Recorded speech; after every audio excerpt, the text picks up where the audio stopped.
Batman is a great hero. He protects Gotham from the shadows and is known for never giving up and having a will of iron. But one thing he isn't known for is being a good father. He does have his moments, but for the most part he has continuously lied to the Bat family, purposely withheld information from them, and manipulated them all in one way or another to his own designs. And though he has adopted quite a few orphans over the years, his first orphan was Dick Grayson, and he is the one that Batman has arguably mistreated the most. From spanking him on his birthday once for each year, for no reason other than his own insanity, to having him fake his own death, telling no one but Batman that he is alive, so that his friends and family all grieve and mourn the loss of his passing, and then when he comes back it destroys part of their lives. All because Batman needs him to go undercover, and Batman doesn't really care much about people's feelings, and he's not really that fussed about how they're going to feel about this betrayal. Hence why everyone in the Bat family has such a, shall we say, prickly relationship with him. So needless to say, he's not going to win any Father of the Year awards, and though he has done many terrible things to his adopted sons over the years, this video is going to focus on the 5 worst things that Batman has done to Dick Grayson. Number 5. Forced him to dig his own grave. In the comic book World's Finest, issue 195, Batman and Superman infiltrate the Mafia. Superman's undercover character has to kill Bruce Wayne in order to prove his loyalty to this Mafia, so the two fake his death, and then Superman hides the Mafia's boss at his Fortress of Solitude, and then Batman poses as the head of the Mafia so they can bring it down from the inside. Unfortunately, when they were faking his death, Bruce Wayne hit his head pretty hard, and he goes a bit insane, and he believes that he actually is the head of the Mafia. So he reveals Superman's identity and then uses kryptonite to try and kill him. But Superman is able to convince him that he thinks he's in the Mafia too, and that he is loyal to him. So Batman decides to keep Superman around because he's a great weapon. But Batman also decides that they need to kill Superman's pal, Jimmy Olsen, and Batman's sidekick Robin, Dick Grayson. So they lure Jimmy and Robin to a junkyard and force them at gunpoint to dig their own graves. And just before Batman kills them, Robin pleads for his life, and his heartfelt speech is able to bring back Batman's memory, and so he doesn't end up killing the two. But still, having your adopted father point a gun at you and force you to dig your own grave just before he's about to shoot you and bury you in said grave, well, that's going to scar anyone for life. And the weirdest part of this story is the fact that Superman just seems to go along with it.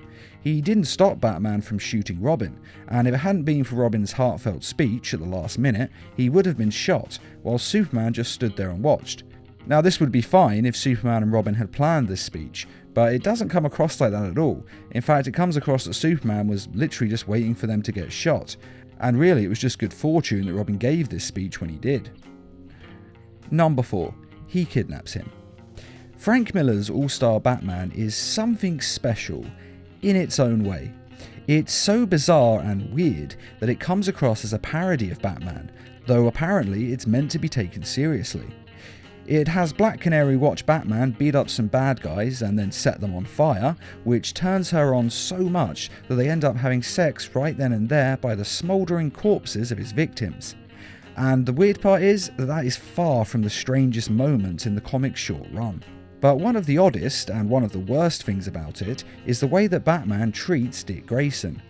Batman abducts Grayson and tells him that he is now drafted into a war.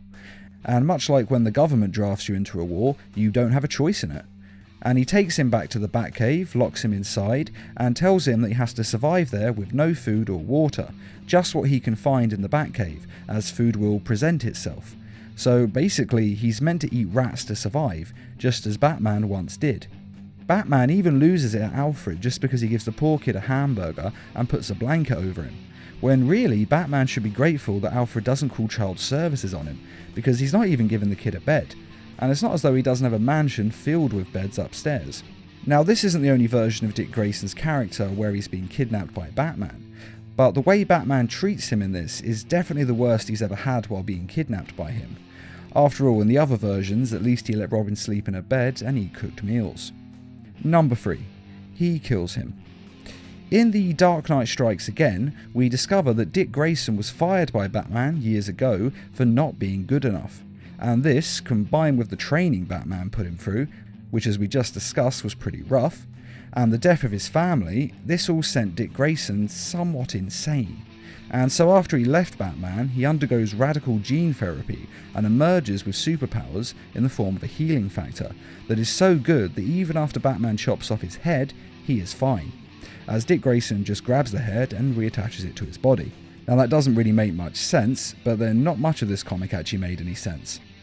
And so Batman's only way of killing him, as he has to at this point, as Dick Grayson is trying to kill him, is to open the trapdoor beneath the Batcave and drop him into a boiling lake of lava. Though it does have to be said that this is Frank Miller's version of Batman, who was always pretty murder happy anyway, and the main continuity version of Batman would never do something like this. Or at least I hope he wouldn't. And in the VR Arkham video game, Batman is trying to solve the murder of Dick Grayson. Beaten to death. Why wasn't I here? Why didn't I stop it? Only to discover that he is the murderer himself. It's actually quite a confusing game, and you only really know what's going on if you've played the Batman Arkham Knight game beforehand, and even then it's not perfectly clear. But basically, in the Arkham Knight video game, Batman is infected with a virus that is turning him into the Joker. Untreated, the blood's gestated too long. It's altering them. They're becoming... Joker. My God. It doesn't really make much sense to be honest, but it's a great game, so just go with it. But anyway, the whole Arkham VR game playthrough turns out to be a nightmare of what he is going to do when the Joker virus has taken him over fully and turned him completely into the Joker. It's basically his nightmare, his fear of what is going to happen, because the Joker in Batman's body, given all his weapons and his vast wealth that he has, is quite terrifying, because he could quite literally end the world. Look at me! I'm amazing! And this body! I can't believe how strong it is! But since this is just a nightmare scenario, technically he doesn't kill Dick Grayson because it is a dream. But at the same time, the game doesn't really make this very clear. Its story is quite oddly finished. It kind of feels like it ends about 10 minutes too early, and it has left many people thinking that Batman has actually killed his adopted son for real. But in most likelihood, he didn't actually kill him. And although using the "it was all just a dream" ending is very cliched, if you haven't played or seen the VR game, then you should definitely check it out, though make sure you've watched or played the Batman Arkham Knight game beforehand, otherwise you'll have no idea what's going on. The dynamic duo, together at last.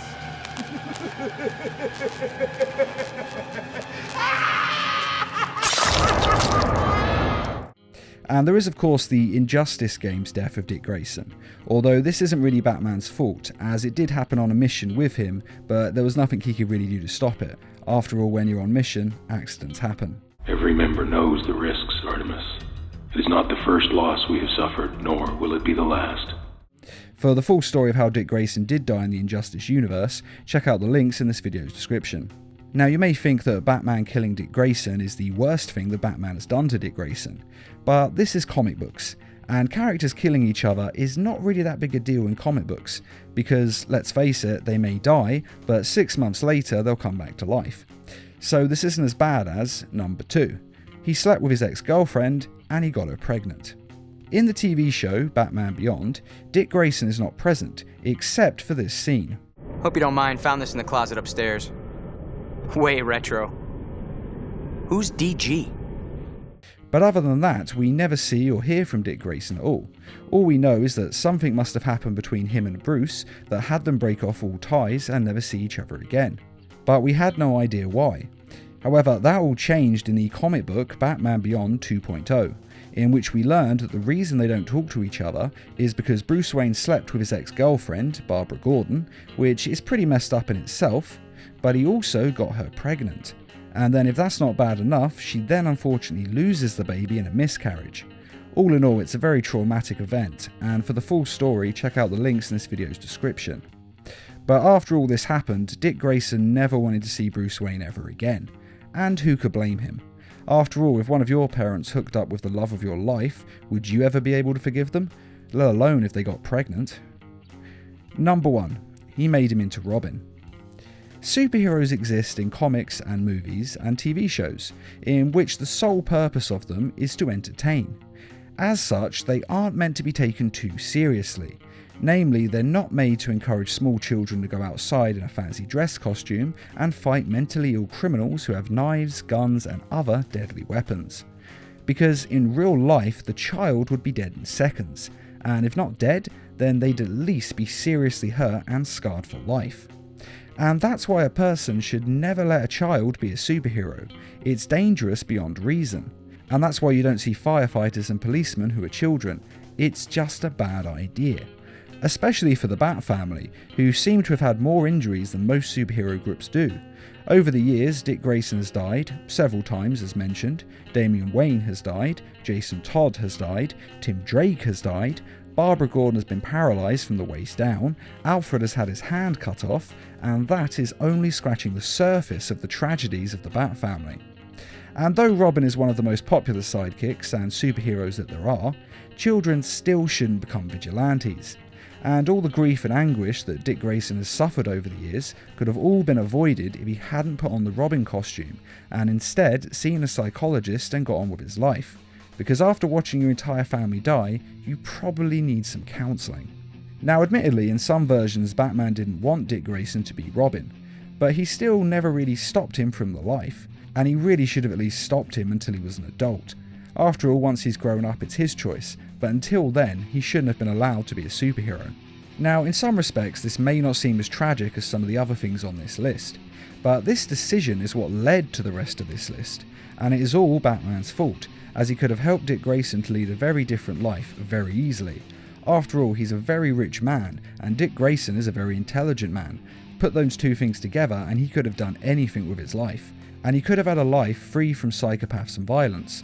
But unfortunately, that never happened, because Batman let him become Robin.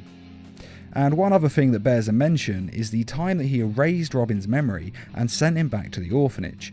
Now, this is an imaginary novel and not part of the main continuity, but basically what happens is that after Robin disagrees with Batman, who wants to take down Superman, Batman gives him a slap, which is where this infamous meme comes from.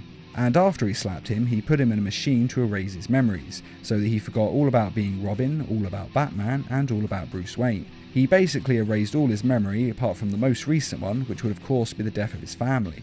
And if you're going to erase someone's memories, well, let's be honest here, although it's tragic either way, if you had the choice between hearing that your family had died and witnessing their murder firsthand, well, I think it's best to hear they have died rather than see it. You might be filled with regret thinking, oh, I could have done something, but in truth you couldn't, and seeing it firsthand must be so much more traumatic. And slapping Robin and erasing his memory is not only a horrible thing to do to your adopted son, but because of the internet, this little bit of domestic abuse has become one of the most famous Batman and Robin moments. And so because of that alone, it deserves a mention if nothing else. And that is the 5 worst things that Batman has done to Dick Grayson. Do you agree with this list, or do you think that something else should have been on this list instead?